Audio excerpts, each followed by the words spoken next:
Once your test setup is complete, you are ready to start doing your measurements. In this module, you will see that there is a section for each type of measurement in the top bar: water level, discharge, and quality. On the water level tab, the gray square at the top allows you to control the timing of your test. The green button allows you to start the test and to go to the next step. The counter on the right shows the remaining time in your current step based on your setup. The yellow bar guides your measurement interval based on your settings. Please note that the timers in this section are just suggestions. The app will not go into the next step automatically. For that, you have to click on the button. The measurement timer will only reset when you have actually entered the measurement, and not automatically. The orange section below is used to enter your data.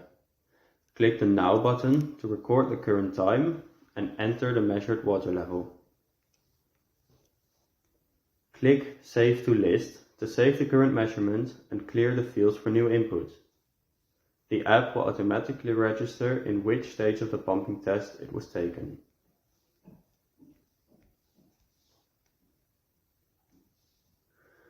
At the bottom of the page, you can click on the Info button to see a list of your latest 3 measurements, or on the left icon to see a graph of your data points to visualize your well performance during the test.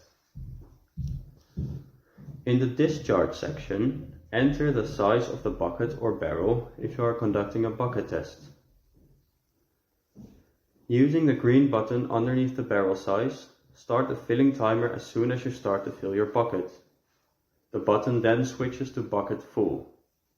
Clicking this button when your barrel has filled up will automatically record the time and compute the filling time and discharge.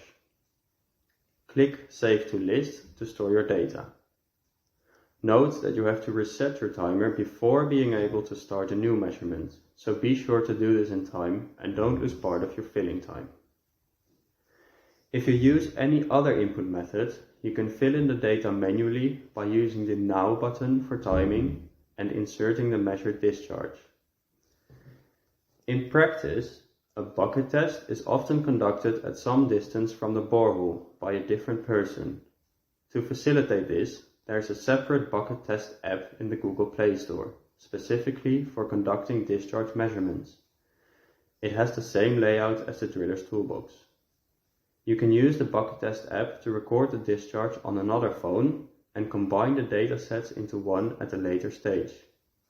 We will show you how to do this in the tutorial on View and Edit Data. In the Quality section, you can enter data using the Now button and inserting the measured values. You do not have to insert all values each time if you don't want to measure each quality indicator with the same frequency.